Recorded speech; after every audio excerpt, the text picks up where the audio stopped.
Hello and welcome to the Why Gut Health Matters webinar. Today we're going to get an understanding of what is the gut, what is the microbiome. We're going to look at why our gut health is paramount to our overall health, both physically and mentally. We're going to look at what modern research and scientists have to say about gut health, and also look at what Ayurveda had to say about gut health over 5,000 years ago, and why modern science is now agreeing with what Ayurveda, this ancient Indian holistic healthcare system, had to say about gut health and the importance of digestive health way back 5,000 years ago, and why it's so important to our overall health. So this ancient wisdom is very relevant today. So let's get right into it. And bringing up the first slide, I want to go talk about, well, what is the gut? The gut, or your gastrointestinal tract, sometimes called the GI tract, starts at your mouth and ends at your anus, and it's approximately 30 feet long. It consists of the mouth, the esophagus, the stomach, small and large intestine, the rectum, and the anus. Now, it's responsible for processing what you eat and drink from the moment it enters your mouth through absorption into the body and then eliminates the waste. The digestion begins in the mouth, and this is where our teeth and the chemicals, the enzymes made by the body, begin to break down the food. Then muscular contractions, peristalsis, helps to move the food into the esophagus and onto the stomach. Chemicals produced by the cells in the stomach begin the major work of digestion. Now, while some foods are absorbed through the lining of the stomach, the majority are absorbed in the small intestine. Foods that can't be digested, like waste substances, germs, bacteria, and undigested foods, are all passed along into the large intestine and eliminated. So that's a very brief synopsis of what the GI tract is responsible for. So now let's talk about, well, why is this so important? Our gut health not only determines how the food is digested, but how the nutrients are absorbed and assimilated and what toxins are eliminated. 70 to 80% of our immunity is housed in our gut.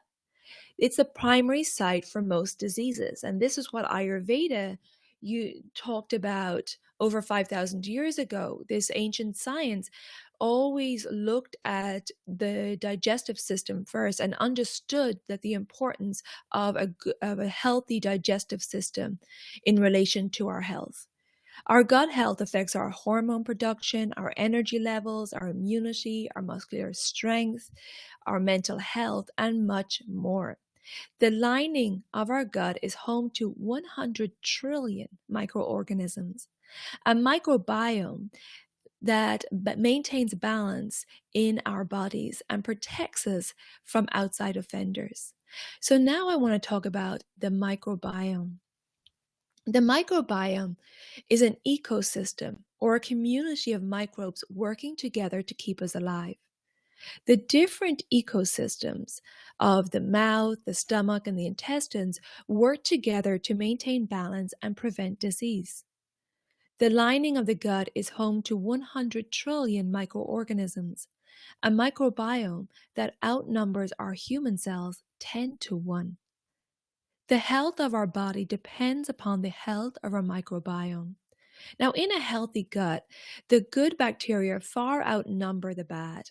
But when the balance of the microbiome is disrupted, signals are sent to the immune system to overreact, causing inflammation, food sensitivities, and a myriad of symptoms both in the GI tract and throughout the whole body. The microbiome, like we said, is an ecosystem of microbes working together to keep us alive. And it's really just like our planet has a variety of ecosystems, the rainforest, the deserts. So does our body. And we have to remember that we are a part of nature, that we are part of this ecosystem of the planet also. And in nature, each ecosystem has a particular function that works in harmony with the other ecosystems in order to maintain balance in the planet. The same is true for our body. Each ecosystem depends on one another for survival and cooperation in maintaining balance and preventing dis-ease in the mind and the body. And this is why we need to look at our health holistically, and that if one area of the body is affected, it causes problems in other areas because it's all connected. And like I said earlier, modern science is now agreeing with what Ayurveda understood over 5,000 years ago, that we need to look at what's happening in the gut, what's happening in the microbiome. Remember, I said that these microorganisms outnumber our human cells 10 to 1. So something that has such a huge number in our body, we need to really pay attention to it. And oftentimes, the scientists now refer to our gut as our second brain. That's how important it is. And it's because they refer to it as our second brain because it's a home of complex and influential network of hundreds of millions of neurons. And scientists now are just starting to understand what the microbiome is capable of. And it's actually still early days, it's still new science. But what we do know so far is that the cells in the gut lining produce 95% of the serotonin in our bodies. And serotonin stimulates nerve cell growth and also alerts the immune system to germs. The rest of the serotonin occurs in the brain where it regulates the happiness and our moods as well. The gut and the brain are in constant contact with each other thanks to the serotonin, with chemical messages going back and forth between the brain and the gut. And this is why, again, we need to really pay attention because our gut is affecting our brain. And new science and studies now show that the brain and the microbes are causing our food cravings and can really affect what we're craving. The microbes determine what food we crave and also when we feel satiated or satisfied or full. There are studies done on people with chronic obesity who underwent surgery of their upper GI tract that show that after surgery, the gut microbes changed dramatically and they no longer craved the high fat foods. The thinking is that in morbidly obese people, the microbes have taken over the mind, causing the person to crave the wrong high fat foods. So these are studies to support that people who have difficulty with weight or suffering from obesity, maybe it's a result of their microbes, and that even though they know what they should be doing, they know what they should be eating, their microbiome is affecting their cravings. And there's also studies done in relation to stress. Now we know that when our body is in stress, we feel it in our stomach because that's stomach churning. But this is the brain sending warning messages to the stomach. And this is what causes this feeling of the churning of the stomach. Now, when our gut is upset, it sends messages to the brain, which can negatively affect our moods even before we begin to feel symptoms. The gut expresses emotions the same way our face does. Isn't that unbelievable? Studies have been done on animals and some human studies also, showing that if eating when angry or in a stressed environment, the gut can express this as secretions or contractions or spasms or even bleeding. So the gut will reflect our emotional state generated at a brain level. Now, Ayurveda talked about this again, this ancient science with this amazing knowledge. And Ayurveda believes that the microbes carried by food can be emotionally charged with emotional messages. So they carry emotional messages. So if we're in a situation where we're in stress, or we're eating when we're angry, or we're eating while driving, especially in our modern world, a lot of times we're on the move and eating, that this food can be emotionally charged with stress and therefore affect our body. Now, lifestyle and stress levels and emotions can alter the gut to brain signals carried by these microbes. So what's going on in our head can affect our gut. And like I said, our modern stressed out lifestyle may be our stomach's biggest enemy. The overscheduled, hectic pace of our lives, which leads to our resilience on, or our not resilience, but our reliance on caffeine and sugar and processed foods, can really upset our microbiome. Modern science is now validating what Ayurveda said, that it's really key to look at our our gut, and also that eating when stressed or angry is a no-no. But not only looking at our gut, but also looking at our health holistically, because it's all connected, as we can now see. So what affects your gut? Well, everything affects your gut.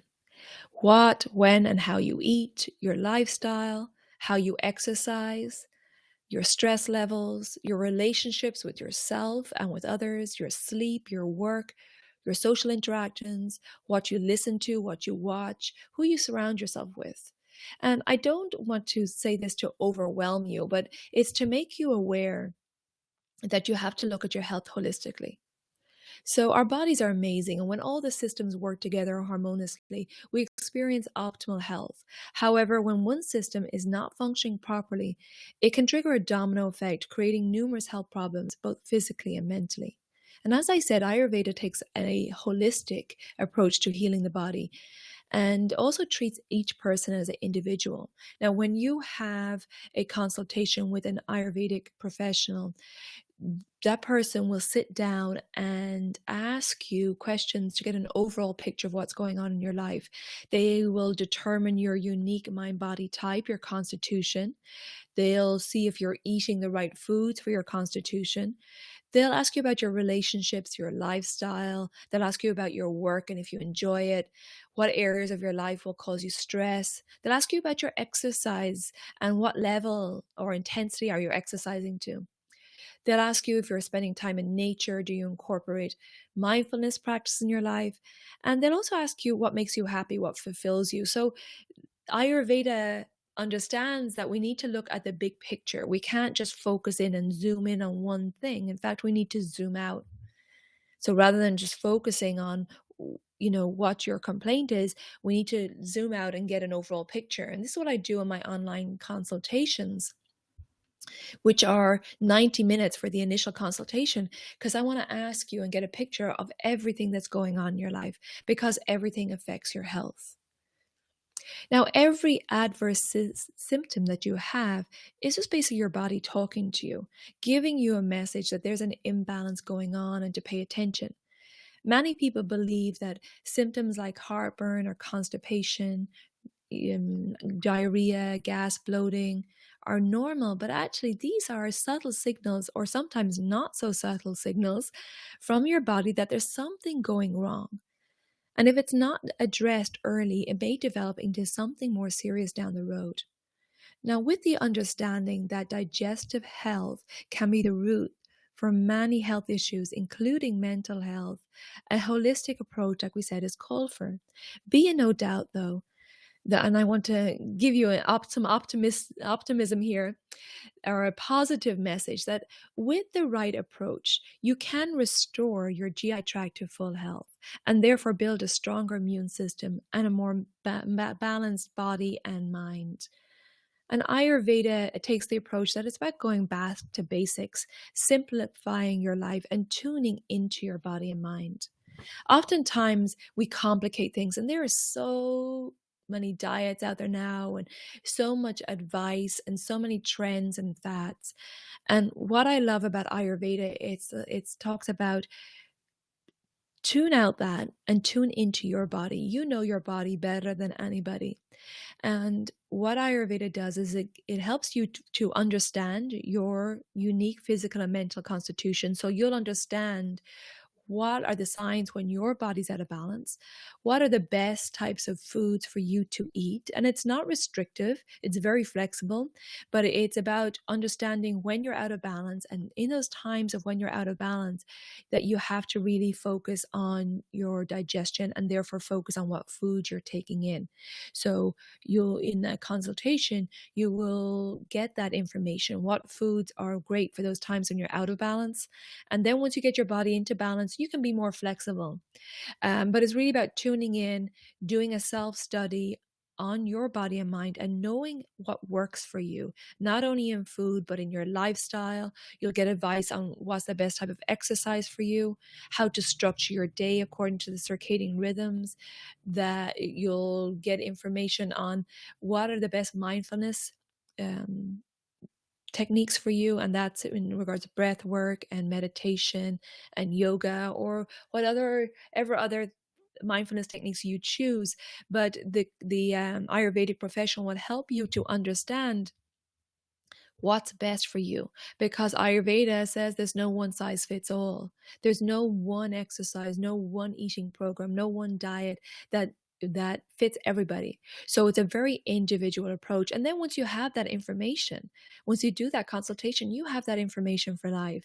And it does take a little while of tuning in and feeling into your body. But then once you have that connection with your body and mind, and you can feel how the food affects you that day or the next morning, or how that exercise affects you, or how staying up past 10 p.m. affects you, you'll have the awareness around it. And as I always say, awareness is the catalyst to change. And once you have the awareness that something isn't serving you, well, that will be your motivation to change it. Because why would you continue doing something that isn't serving you and isn't keeping your body in optimal health so that you can thrive in life and have energy and vitality? So we see that, there's lots of things that affects your health. And again, it's about having a holistic approach. Now, early awareness is really key to gut health. And I want to bring attention to this because it is so important that, you have awareness early, because even before pregnancy. So if you're planning on getting pregnant, you and your partner, it's really important to take that into account, and take into account your holistic health when you are thinking about pregnancy, because early life influences our microbiome and it contributes to its programming and can affect the child's microbiome. So parents' toxins levels before conception can affect the child's microbiome, stress levels during pregnancy, um, also nutrition during pregnancy, while breastfeeding as well. All this affects your child's microbiome. So we really need to look at and be aware that the gut health starts from the very start of life. And the biggest lesson for parents is to have awareness around for what influence early programming has on their child's future in multiple ways. I recommend like a preconception cleanse for both mom and dad before before going on to conceive, because it's, pregnancy is essentially a detox for mom. And there have been studies showing that there's a lot of toxins found in the umbilical cord. So it's very important to have that awareness that you going into pregnancy, both partners going to pregnancy in optimal health. So doing a preconception cleanse will not only release the toxins from your body, but also get you mentally prepared, both partners, for the pregnancy ahead. And of course, mindfulness practices during pregnancy are key, because we know that stress levels during pregnancy can affect the mom's microbiome and in turn the baby's microbiome. Well, I want to discuss now what are some tips for you to improve your gut health naturally. And I have some very simple tips here. As you see, I have 5 tips. And the first one is eating a soul food diet. Soul standing for seasonal, organic, unprocessed, and local. Now, the reason we want our body to have a soul food diet is because it's eating fresh produce full of vitamins and minerals that are supporting your body. But also, when you're eating a seasonal, organic, unprocessed, local diet, you're supporting your local farmers, right? You're buying locally, hopefully visiting the local farmers market. And that's the best way to know about what's in season. When you visit your local farmers market, you can see exactly what's in season. You can check if the produce is organic, or check what their farming methods are, and obviously they're unprocessed as well. And eating seasonally and locally, the produce is usually cheaper, right? Because it has less of a carbon footprint, and it's cheaper because it's in season and it's in abundance. So it'll really help with your budget as well. Another interesting study that has been done in regards seasonal eating, and I got this information from Dr. Duyard, is that when deers ate ate opposite in their seasons, they had lots of digestion problems. And what I mean is, normally deers eat leaves in summer and bark in winter. And if the it was studies were done that if the deer ate bark in summer, that it would really cause such problems in their digestive system that it would cause indigestion and possible death. So just because they basically didn't have the microbiome, the gut bacteria to support these foods, and therefore it would cause huge amounts of indigestion and possible death from that. So if the deer are affected by eating out of season, how does it affect our body? It's food for thought. Why is nature giving us certain foods at certain times of the year? And we know, of course, another reason for seasonal eating is because nature gives us what will help us balance in that time of year.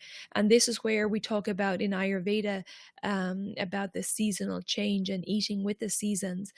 Now, of course, we want to eat, unprocessed foods, because the processed foods are basically full of chemicals, artificial sweeteners, and they're linked also to lowering our good bacteria that can lead to weight gain and other food products that our body doesn't recognize. And of course, if your body doesn't recognize these artificial ingredients, it's going to treat them like toxins and either send it to the liver, to take care of it. Or if the liver is overworked from taking in too many toxins, the toxins can be stored in our fat cells. And this is when we get into, we have health problems. And this is why we want to cleanse seasonally, or cleanse at least on a regular basis, because we want to pull those stubborn toxins from the fat cells, because the water soluble toxins we release through our sweat and our urine, but the fat soluble toxins, they sometimes get stuck in the fat cells, and this can lead to weight gain, foggy mind, can lead to just a feeling of lethargy, poor digestion, lots of complications. So again, eating, seasonally organic food that you recognize. If you're looking at the back of a food packet and you don't recognize those ingredients, your body won't recognize it either, and it will have an adverse effect. So paying attention to that and eating closer to nature. And we need to have a more ecological view of health as well, and we can't just think of ourselves as an individual. We talked about earlier how the different ecosystems on the planet work together, just like the different ecosystems in our body, and we're part of that ecosystem. We're part of nature. So I really feel that we need to have a less narcissistic approach almost to our health and our diet, and eat as according to nature. Be in tune with nature and pay attention to that. And you can see, in the past decade, since we've gone more into processed foods and more into convenience, the rise of disease in our societies. So Ayurveda is like, you know what, let's bring it back to basics. Just, forget about the fads and the trends and the supplements. Let's go back to basics. Go back to what nature is giving you, and you can't go wrong. And also the other tip I give here is about eating a mostly plant-based diet, 75 to 80% at least, if not a full plant-based diet.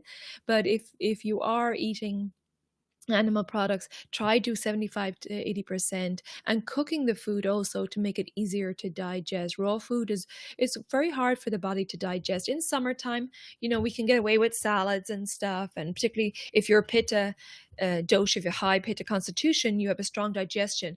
But for people who have vata or kapha constitutions, where the digestion is a little bit more regular in the case of vata, or a little bit more sluggish in the case of kapha, the raw foods can be hard to digest. So try cooking the food to make it easier to digest.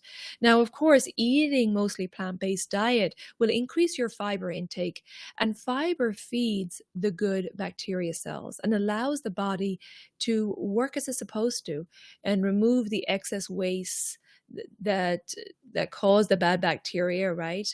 Um, and remove it and eliminate them and push it along. So it's basically roughage for the body. It's taking those wastes which are full of the bad bacteria that feed the bad bacteria and push that out of the body. So we need lots of fiber in our diet.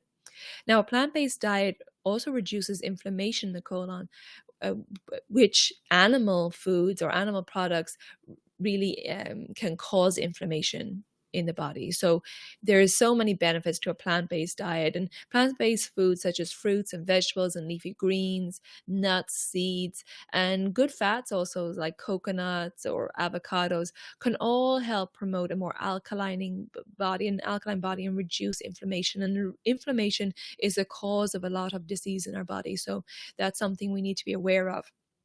Now, something I want to address here is that oftentimes when we talk about digestive health, we hear people say that, oh, we need to eat more fermented foods, like sauerkraut or kimchi or yogurts, right? There's a big marketing push for yogurts and their probiotics and how they're recommended, and that they contain natural probiotics due to the fermentation required to make these foods.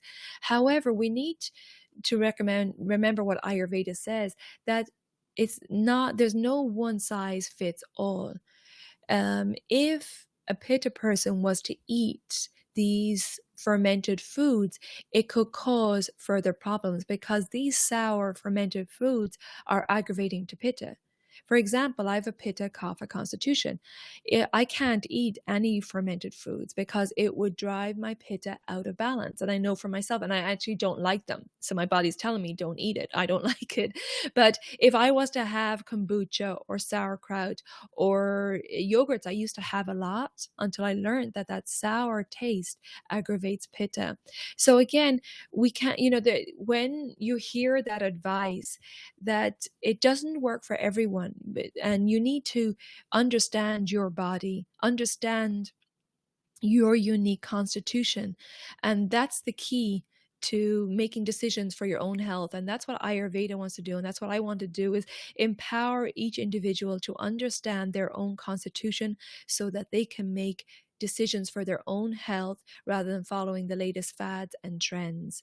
And again, it's key to remember there is no one size fits all. So even though there's all these recommendations out there, and they may definitely work for some people. Fermented foods are great for the Vata constitution, and sometimes for kapha as well. But again, you really need to tune into your body, understand it first, determine your unique constitution, and then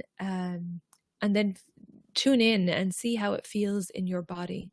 So again, I highly recommend doing an consultation. I do them online, so I can work with anybody over anywhere, because I can do them on Skype or FaceTime or by phone.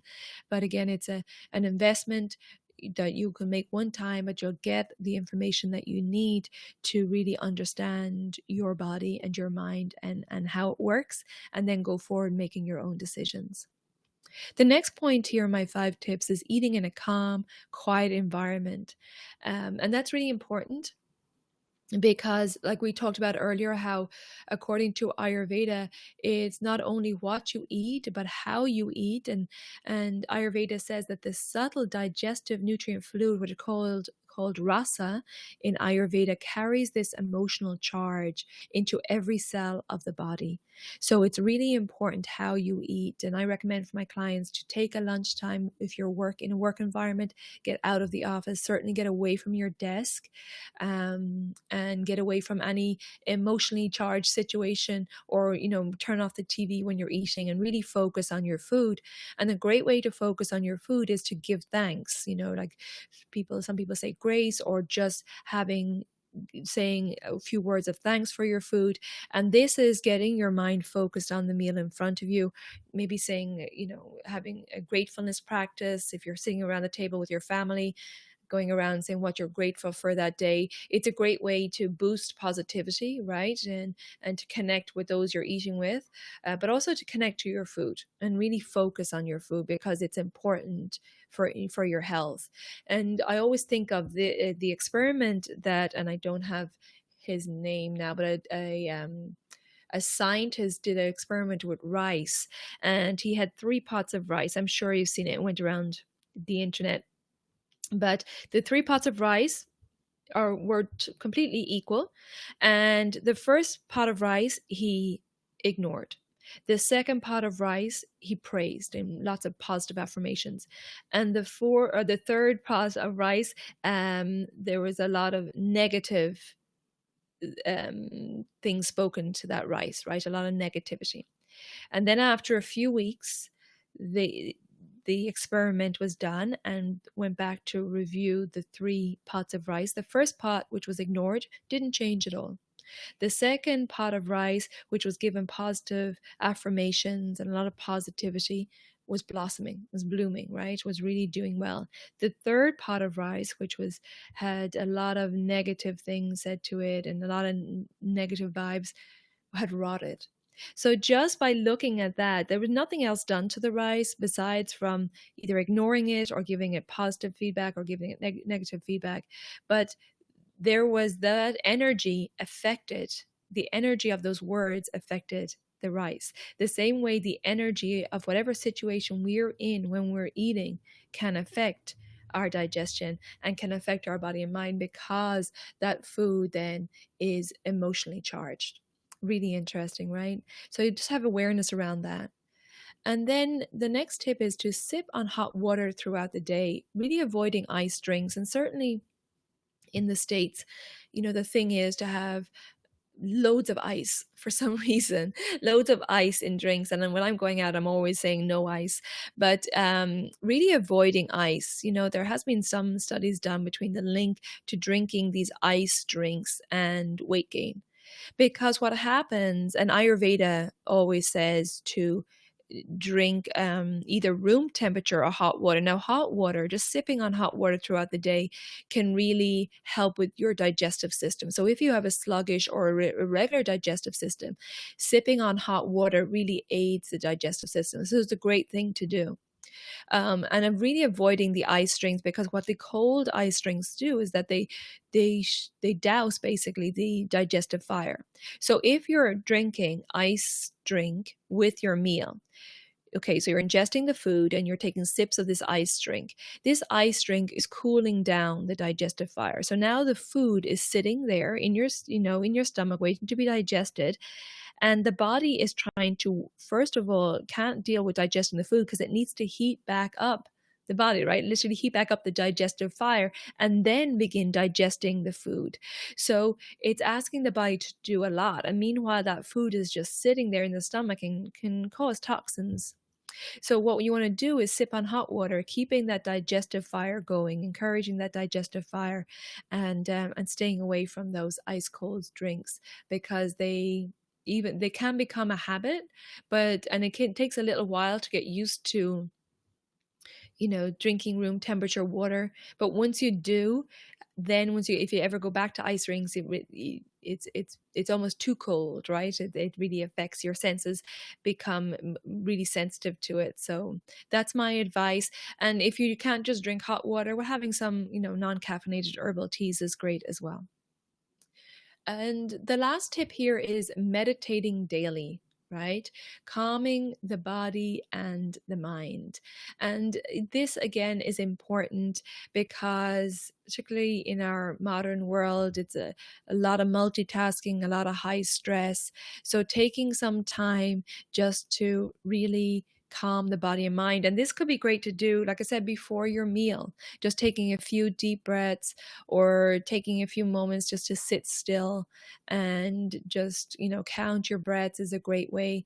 Meditation is not about stopping the thoughts. It's about really just trying to make space between them and catching yourself if you're going out, if you're going getting caught up in a virtual story and bringing your mind back to your breath again.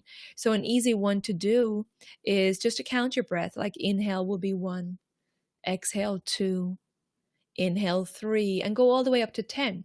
Now, if you lose count on the way up to 10, go back and start at 1 again. And then when you get to 10, repeat that again and do that, 3 to 5 times. But that's a really great way because the counting will keep your mind focused. But you'll also notice when you lose count and see how many times your mind wanders. And the more you do it, the easier it gets. And it's just creating that space, just calming the mind.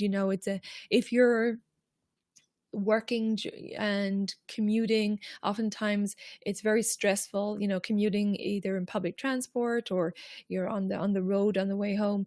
So it's nice to do some breath work like that, some meditation as the transition from work to home. So as you get in to your home, just taking a few moments, to chill before you go start prepping food or your dinner, because again, the energy that you have while you're prepping food can affect the food as well, right? It's all emotionally charged. So taking a few moments just to chill out, especially if you had a stressful day, and then go ahead and prep and eat. Okay, so there are the 5 tips. Eating a soul food diet, seasonal, organic, unprocessed, and local. Eating a mostly plant-based diet, 75 to 80% at least plant-based, and cooking the food to make it easier to digest. Eating in a calm, quiet environment, giving thanks and focusing on your food. Sipping on hot water throughout the day and avoiding iced drinks. And finally, meditating daily, minimum of 5 minutes, and choose a time of day that works best for you. Maybe it's first thing in the morning, before the kids get up. Maybe it's that transition from work to home. Maybe it's just taking a few breaths and giving thanks before having dinner. Okay, so they are some, you see those tips are pretty basic. And that's what it's all about in Ayurveda. It's about going back to basics. And something else I would recommend is a cleanse, right? I mentioned this earlier about Ayurveda recommends cleansing at least a couple of times a year, and particularly the transition of the seasons. I do group online cleanses at the transition between summer and fall, because that's when our digestion can get a little funky. And I also do between the transition between winter and spring. And I have other, podcasts on this and blogs that you can check out on this subject. But seasonal cleansing is important because as the weather in the environment changes from one season to the next, it can, and a lot of times it can go back and forth between seasons. That causes confusion in our bodies, and our digestive system can be affected because we're no longer craving the foods of the previous season, and we haven't yet transitioned into the foods of the coming season. And so we're kind of not too sure what to eat. And so this can really affect our body. And so and it can cause the digestive system to become affected, in that become more irregular or slowing down, more sluggish. And this can cause toxins. And this is where illness can happen. Oftentimes in spring, people get sick, they get congestion, sinusitis, colds, right? The same in fall or early autumn as the kids go back to school. Oftentimes we blame it on, the kids going back to school, but a lot of times it's that it's the digestive system being affected. So I actually have a digestive reset cleanse coming up, which is a seasonal cleanse starting September 22nd, 2017.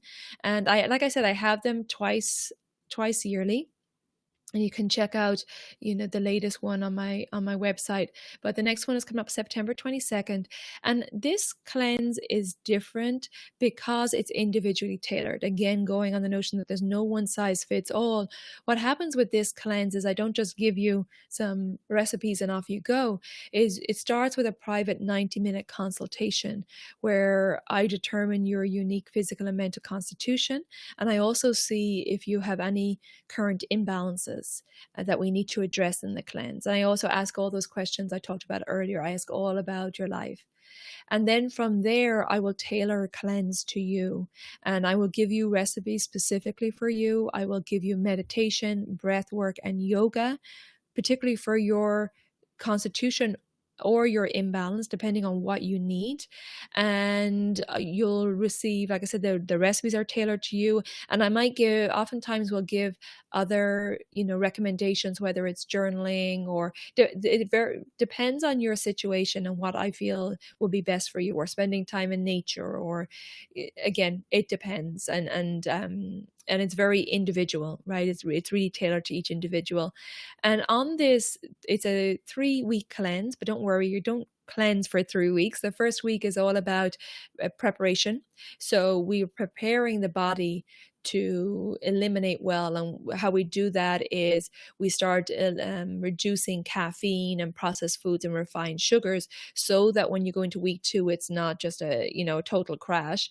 And also in the prep phase, I give you digestive teas to make sure the digestive system is working right in order to eliminate the toxins in week 2. And then in week 2, you have your tailored foods. It's all a natural whole food cleanse, so you're eating throughout the cleanse. There's definitely no starvation, and it's a holistic cleanse. So you got all these mindfulness practices to do that I just mentioned. And what we're doing is we're pulling the toxins from the fat cells, both physical and emotional toxins, and bringing them to the GI tract to be eliminated. And then once they're eliminated, and again, it's all natural. And then once they're eliminated in the final week, it's all about rejuvenation and building back up a strong foundation of cells and tissues. Because most cleanses will leave you depleted. Your body's after going through a really deep cleanse and pulling those toxins out of the fat cells. So we want to really make sure that we're having rejuvenative foods and practices to build back up a strong foundation going forward. So that's there. If you think that, you really want to reset your digestive system, like I said, I do that twice a year, but I also do that privately for individuals throughout the year. So if you feel that your digestive system really needs that reset, just want to let you know that that's there for you. Okay. And if you have any questions, you could take advantage on my website. I have a 30-minute free consult, like a discovery call. If you have questions, or you want to ask me questions about the program, or you want some tips, please get in touch with me. You can go right to my website and just get in touch with me, and we can set that up. Now, I do have a challenge for you. So the gut health challenge, right? I don't want to leave you with all this information and not any homework. So if you choose to accept the challenge, it's about going back to basics. And here's the challenge. I would love for you to eat a more soul food diet. Again, seasonal, organic, unprocessed, and local. To eat 75 to 80% plant food, and to cook at home.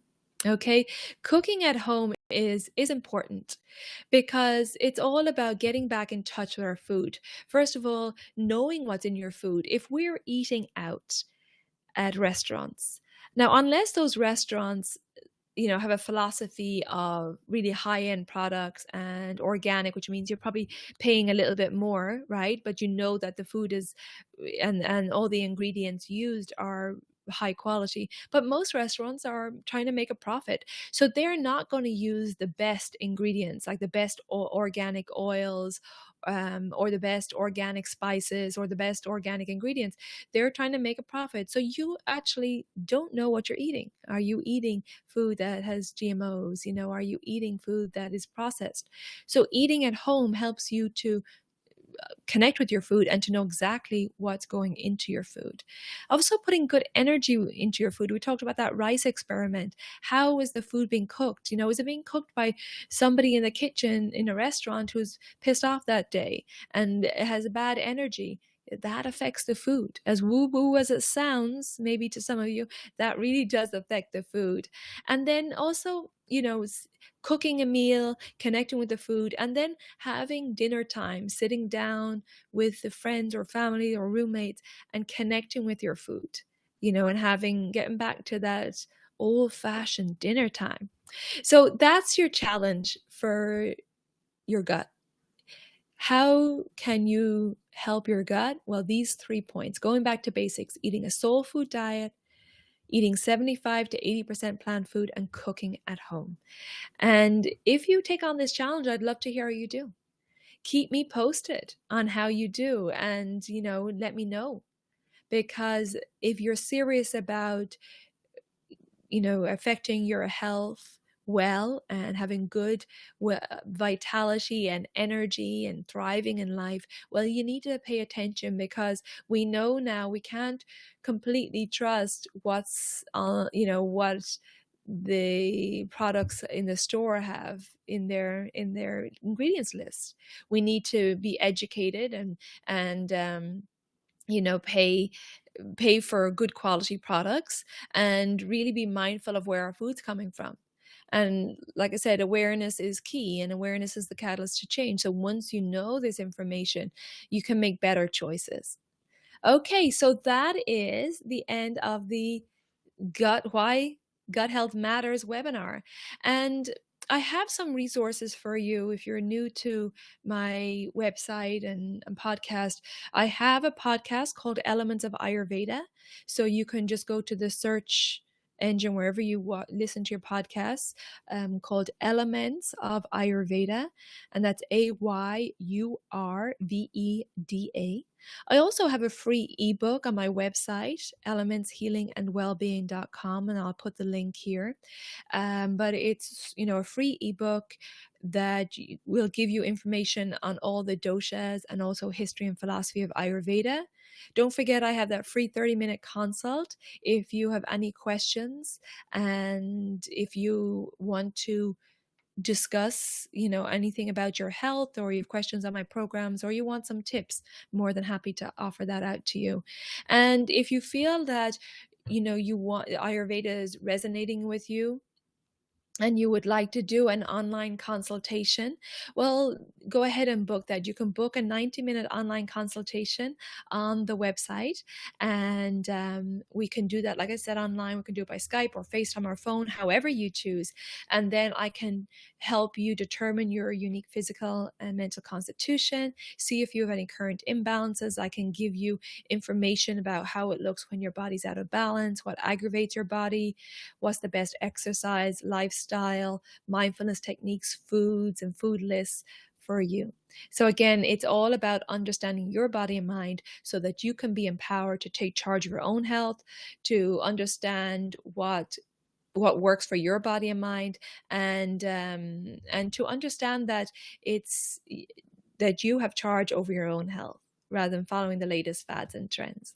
So thank you for tuning in to this webinar, Why Gut Health Matters. I hope it has been beneficial to you, and I really appreciate your support. Any questions, please contact me. And thanks again for tuning in.